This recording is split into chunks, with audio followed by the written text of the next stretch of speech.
So this war on Bitcoin that you're talking about, who specifically in the banking world is launching it and why?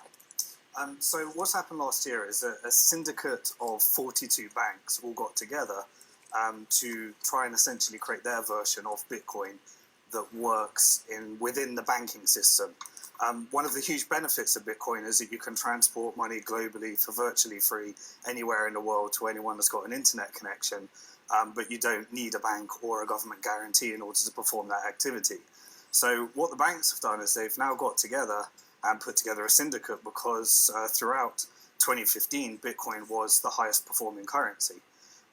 So what was meant to be a very good announcement that there's record transaction volume and that more and more people are using Bitcoin than ever before, the banks used that opportunity last week to hire one of the core Bitcoin developers that have been there very early on, take him away and to work on their version of Bitcoin, their blockchain. But is this process somewhat inevitable when it comes to talking about Bitcoin becoming more used, more commonplace, because it also requires a more regulated system? Is that not right?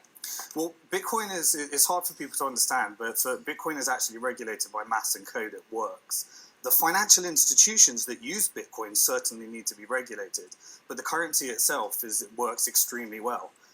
And that's why it's getting record volume right now, is because it works and it's not failed. You say it works extremely well, but we've seen extreme volatility with swings both to the upside and to the downside. So when you're talking about banks getting involved, perhaps getting involved with their own version, making it more understood by the common public, and perhaps, I guess, increasing use of it, don't you think that has upside as well? No, well, the major benefit of Bitcoin is that it's very, very cheap to send money anywhere around the world, and it's also a neutral currency. That's one of the key benefits of it. Anyone with an internet connection can use it. It doesn't matter how they're using it. They don't need anything. There's no barriers to entry. When you put that within a banking system, you're going to have the banks getting the benefit of a reduced cost, but no consumer benefit at all. I can't believe we're still talking about Bitcoin. I thought we would put that one to rest in 2016, but it has survived a lot of the critics.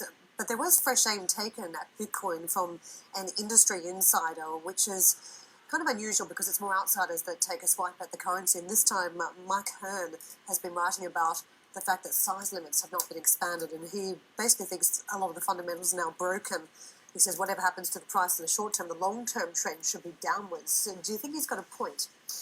No, well, what Mike Hearn was referring to is that all of the core developers, miners, and important people recently got together at a Scaling Bitcoin conference in order to discuss, now volume is at record highs, how do we scale it to the next stage? And the solutions were put together. Now, Mike had his own version of a solution, which wasn't getting the traction that it needed. And at that point, this is when the bank syndicate hired Mike Hearn and announced last week that Bitcoin has failed. So I question the integrity behind that announcement because Mike Hearn knows as well as everyone else that the solutions to scale Bitcoin were all put in place. Ironically, in a confirmation hearing back in 2015, Jeff Sessions, who will presumably replace Sally Yates as attorney